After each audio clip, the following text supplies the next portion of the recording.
turning managers into leaders, helping people shine.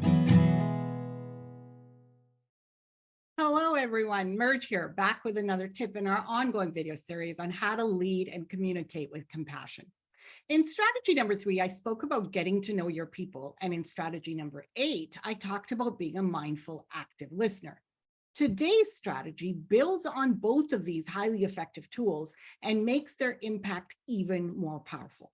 It is to paraphrase at the 3rd or 4th level. Now, I realize that I probably need to explain that further. So here goes. When I talked about mindful active listening, I said that one way to do that was to reflect back what you heard or paraphrase. But there's paraphrasing, and then there's good paraphrasing. There are actually 4 levels of paraphrasing based on work done by prominent social scientist, Dr. Robert Kharkov. Level 1, paraphrase content. Level 2, paraphrase feelings.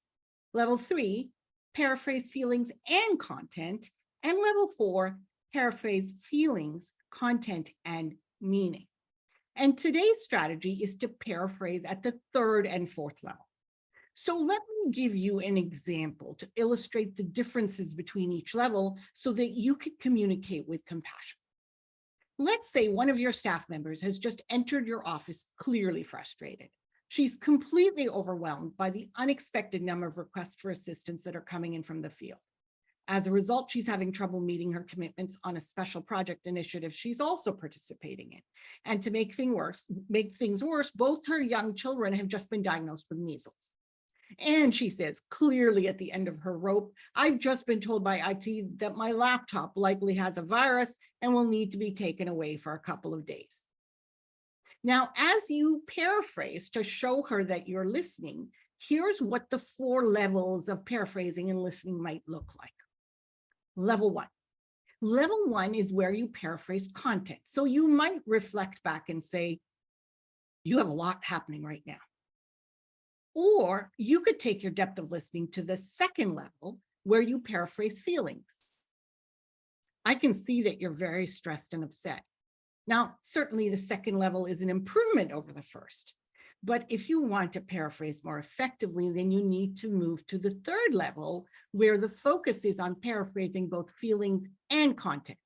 So I can see that all these conflicting demands, field requests, project team responsibilities, and dealing with 2 sick children, not to mention the virus in your laptop, are overwhelming you and causing a great deal of anxiety. And what's already a difficult situation is just getting worse for you.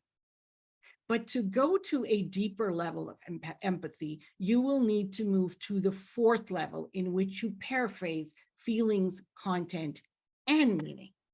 You seem overwhelmed and stressed with field requests, responsibilities to your project team, sick children at home, and of course, the computer here in the office. You're afraid that someone will be upset and feel let down if you don't get everything done. It's hard for you not to be all things to all people, isn't it? Now, this 4th example is listening at its finest, but it means that you have to know your employee beyond just the superficial level. You have to know her strengths and weaknesses. And that is why strategy number 3, which was to get to know your people, is so important. If you hadn't followed strategy number 3, then you can't get to meaning.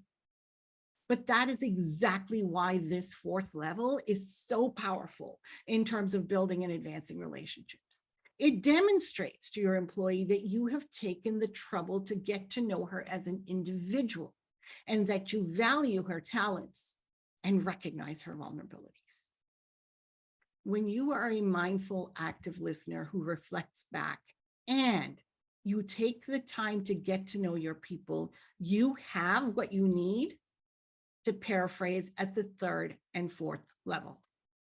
And this is how you communicate with compassion. I'm Merge Gupta-Sunderji with a Merge Management Moment. Turning managers into leaders, helping people shine.